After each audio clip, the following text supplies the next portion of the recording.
হচ্ছে না, আমাকে কোর্টে গিয়ে পারমিশন নিতে হচ্ছে, সাংবিধানিক অধিকার লঙ্ঘিত হচ্ছে, গণতান্ত্রিক অধিকার যা আমাদের আর্টিকেল 14, আর্টিকেল 19, আর্টিকেল 21 সংরক্ষিত আছেন সমস্ত সাধারণ নাগরিকদের জন্য, অন্য রাজনৈতিক দলগুলোকে পারমিশন দিলেও এটা হচ্ছে আমাদের চক্রান্ত করে, না থাকবে নাম, না থাকবে নিশানা। যদি রাজ্যের প্রথম প্রধান এটা বলে, তো ন্যাচারালি রাজা যা বলে তার দ্বিগুণ করে তার পারিষদ। আজকে দুঃখের ব্যাপার, আমাদের সাধারণ মানুষ সহ আমাদের কর্মীদের প্রায় হাজার হাজার কেস দেওয়া হয়েছে।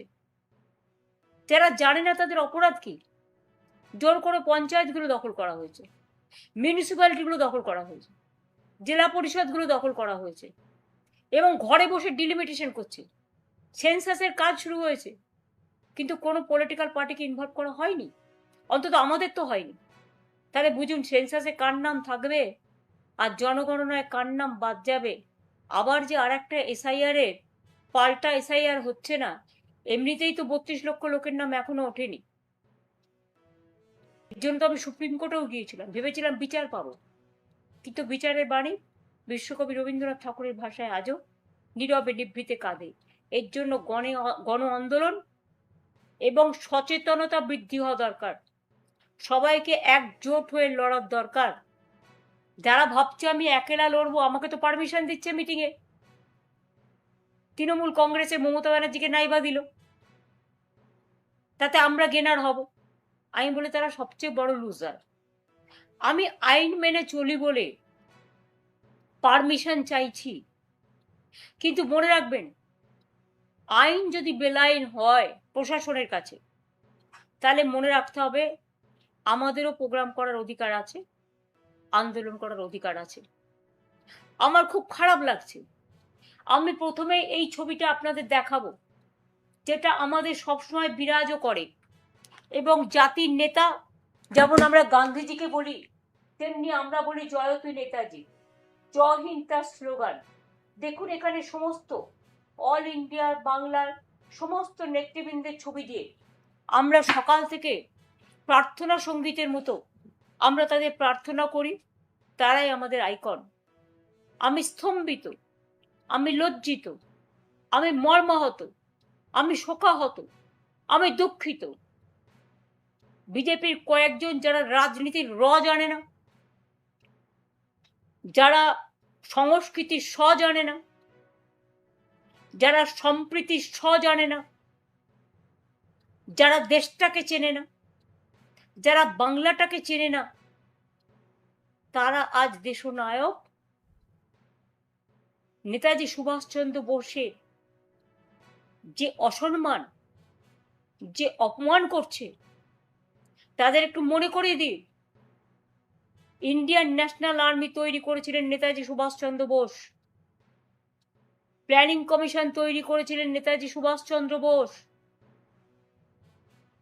আন্দামান নিকোবরে শহীদ দ্বীপ, স্বরাজ দ্বীপ, স্বাধীন দ্বীপ ঘোষণা করেছিলেন ভারতবর্ষের স্বাধীনতা আন্দোলনের সময়, স্বাধীনতার আগে নেতাজি সুভাষচন্দ্র বোস। তার জয় হিন্দ স্লোগান আজও সবার মুখে মুখে বাজে।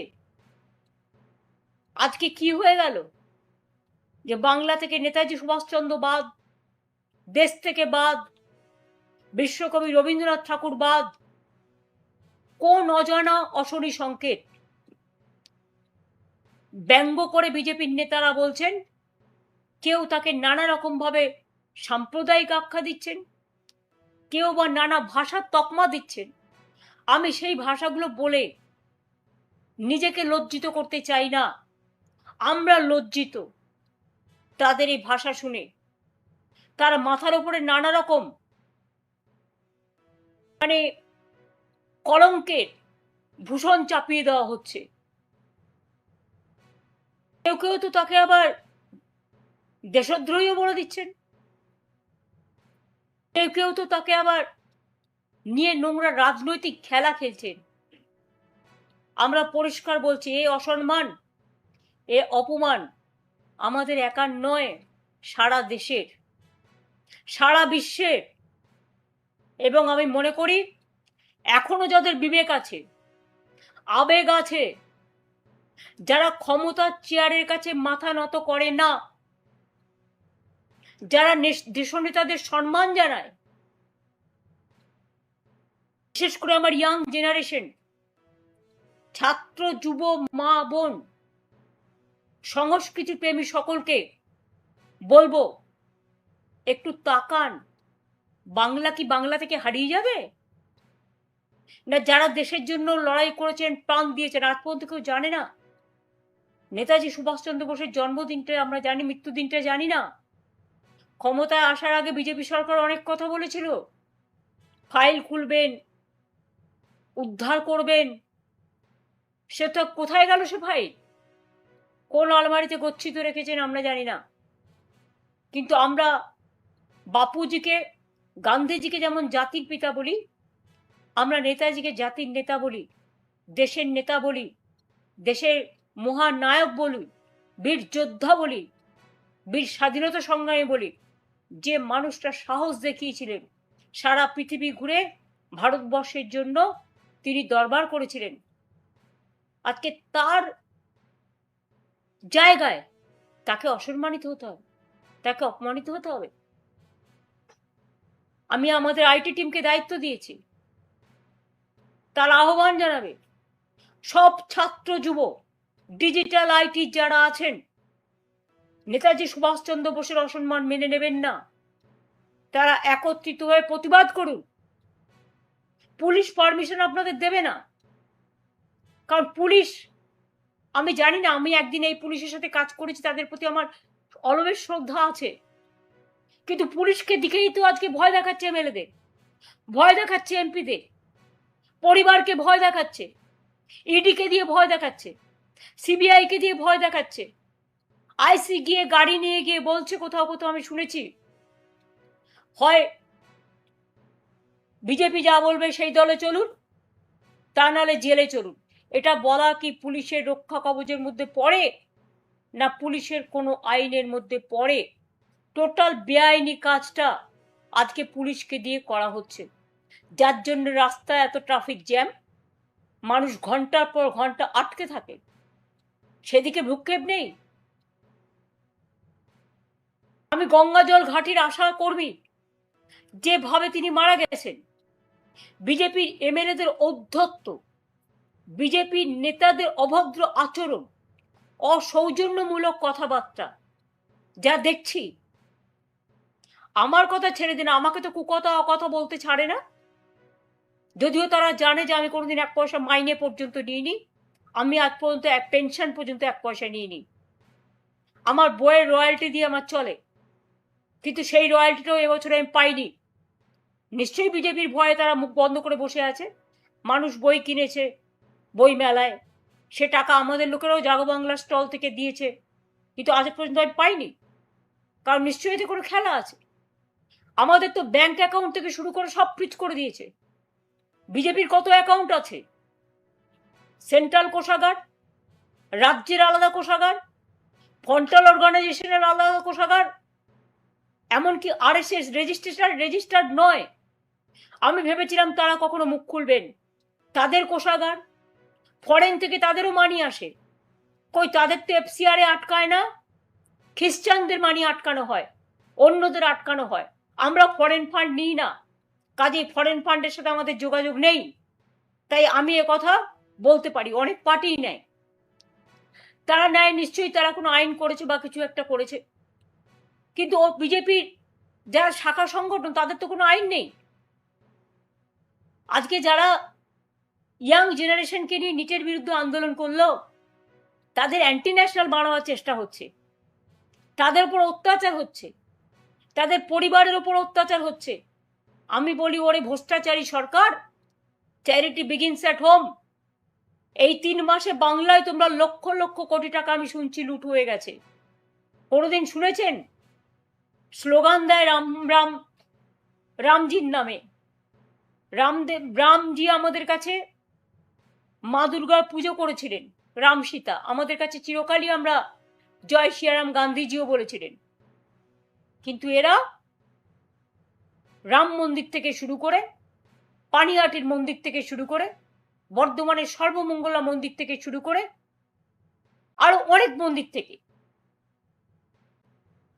বেনারস থেকে শুরু করে, মধ্যপ্রদেশ থেকে শুরু করে, আসাম থেকে শুরু করে প্রণামী বাক্স লুট করছে। ভাবছে প্রণামী বাক্সটাও বিজেপির অধিকার। পুকুর সংস্করণ নিয়ে বর্ধমানে দেখলাম দুজন মহিলা খুব প্রতিবাদ করছিলেন। তাদের জায়গা, অথচ তারা জানে না গেরো বাহিনী গিয়েও উদ্বোধন করবেন। যার তার জায়গা দখল করে নিচ্ছে।